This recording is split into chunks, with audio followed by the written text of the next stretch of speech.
Rain lashed against the windows of Detective Elena Vargas's office. The wind howled, a mournful cry that echoed her own feelings.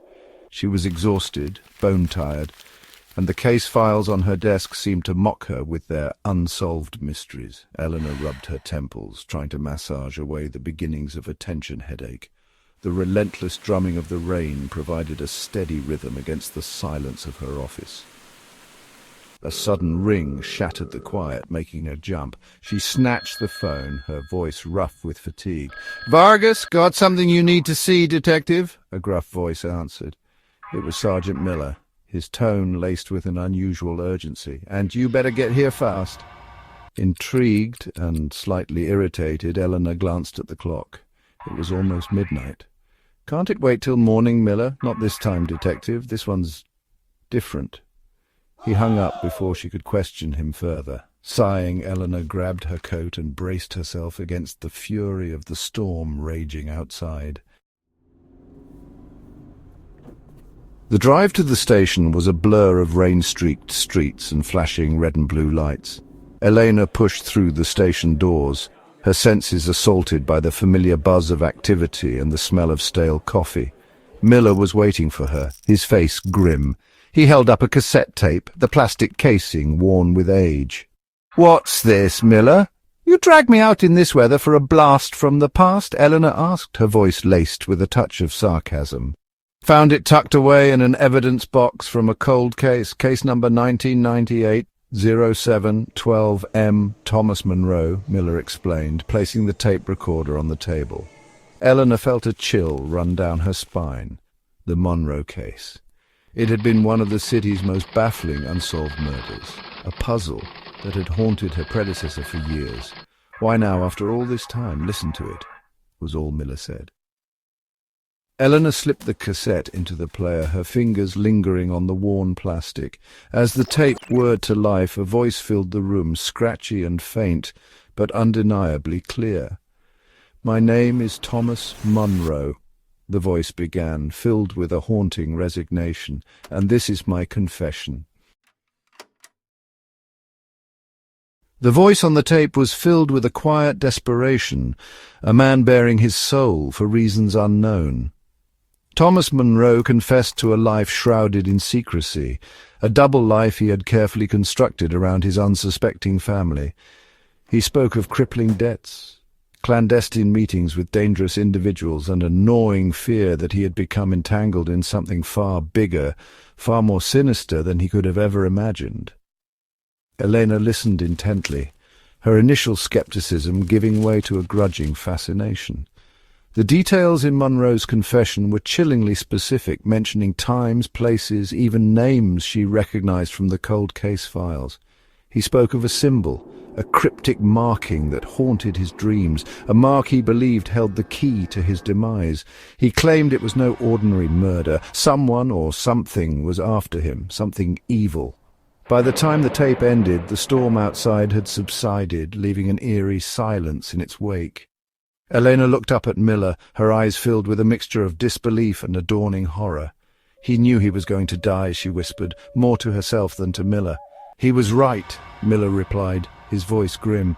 "Found dead in his study a week later, no signs of forced entry, no witnesses, no murder weapon." Elena spent the night poring over the Monroe files, her mind awhirl with questions. Thomas Monroe's life was a labyrinth of deceit and darkness. His confession spoke of shady deals and whispered threats. He claimed he was being followed, watched. And then there was the symbol. Monroe described it as a jagged spiral. It seemed to writhe and twist before his eyes. He'd drawn it over and over again. Elena found the notebook amongst the files. The symbol was unsettling. It radiated a sense of wrongness. It was a symbol she had never seen before. "What are you looking for, Vargas?" Miller asked. He had returned with a fresh pot of coffee. "Something doesn't feel right, Miller," Elena admitted. "This symbol, it's like I've seen it before." Miller peered over her shoulder. "You think it means something?" "I think it meant something to Monroe," Elena corrected. "It was more than just a doodle, but from whom and why?" Days turned into weeks as Eleanor found herself drawn deeper into the labyrinthine world that Thomas Monro had inhabited. She tracked down his associates, men who moved in the city's shadowy underbelly, their faces etched with a hardness that spoke of years spent dancing with danger. They confirmed Monro's claims of mounting debts and whispered threats, but they scoffed at the mention of the symbol or any supernatural involvement. To them, Monro was just another desperate man who had gotten in too deep and paid the ultimate price. Yet the more Elena investigated, the more convinced she became that there was more to Monro's death than met the eye. The pieces of the puzzle just didn't fit. The lack of forced entry, the absence of a murder weapon, the cryptic symbol, it all pointed to a carefully orchestrated execution, a killing designed to look like something it wasn't. Frustrated and no closer to the truth, Elena found herself back at the station, staring at the worn cassette tape that had started it all. Monro's voice seemed to echo in the silence of her office, filled with a haunting plea for justice. She had to know the truth. She had to know what Monro knew, even if it meant crossing lines she had sworn never to cross. The woman sat across from Elena, her eyes closed, her breathing slow and measured. The air in the dimly lit room crackled with an unseen energy, a tangible sense of otherworldliness that sent shivers down Elena's spine. Madame Evangeline, as she called herself, was a medium, a woman rumoured to have a gift for communicating with the dead. Elena, a woman of logic and reason, had always scoffed at such notions, but desperate times called for desperate measures. "Can you help me speak to him?" Eleanor asked, her voice barely a whisper. Madame Evangeline opened her eyes, their depths filled with an unsettling knowledge. "He's already here, detective," she said, her voice a low, throaty murmur. "He's been waiting for you." Elena felt a cold dread creep up her spine as the temperature in the room seemed to plummet. The air grew heavy, thick with a palpable sense of unseen presence. Elena felt a chill run down her spine, her skepticism warring with a primal fear she couldn't quite shake off. "Thomas?" Elena asked, her voice trembling slightly. "Are you here?" A faint whisper, barely audible, seemed to emanate from the shadows in the corner of the room. "He seeks justice," the whisper rasped. "He seeks peace."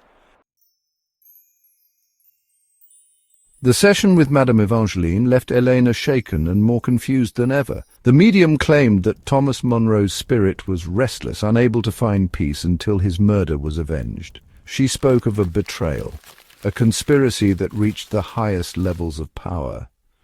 And she repeated the symbol, describing it with an accuracy that sent chills down Eleanor's spine.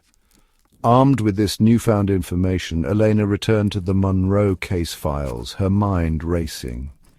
She reread the reports, scrutinized the evidence photos, searching for any detail, any clue that might have been overlooked.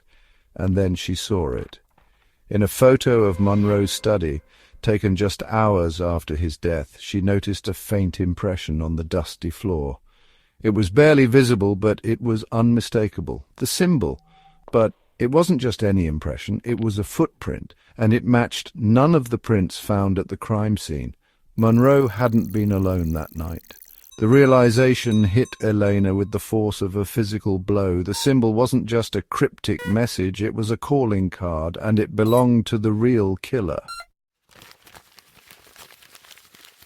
The following weeks became a blur of frantic activity as Eleanor followed the trail of the symbol, her investigation leading her to a secret society, a clandestine group that operated in the shadows, their influence reaching far beyond the city's gilded cages. She discovered that Thomas Monro, in his desperation, had stumbled upon something he shouldn't have. A truth that threatened to expose the society's corrupt underbelly. They had silenced him to protect their secrets. With the help of Sergeant Miller, who had come to believe in her quest for justice, Elena gathered enough evidence to expose the society and bring Monro's killers to justice. The trial was a media sensation. The city captivated by the tale of murder, conspiracy, and the detective who had dared to delve into the darkness.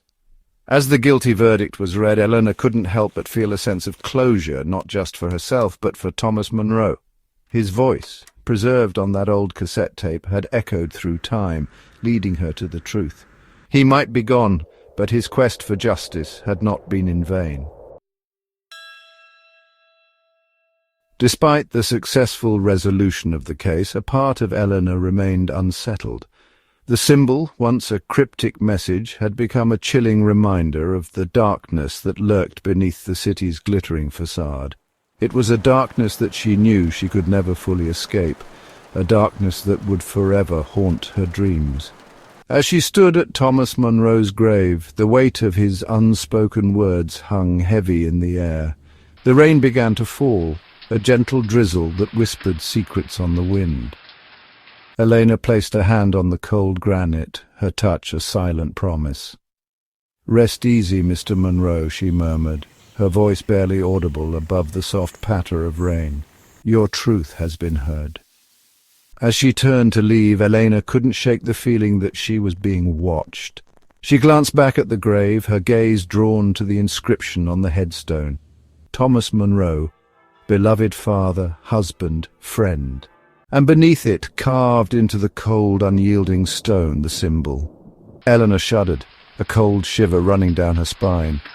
Some secrets, she realized, were eternal, and some truths once unleashed could never be silenced.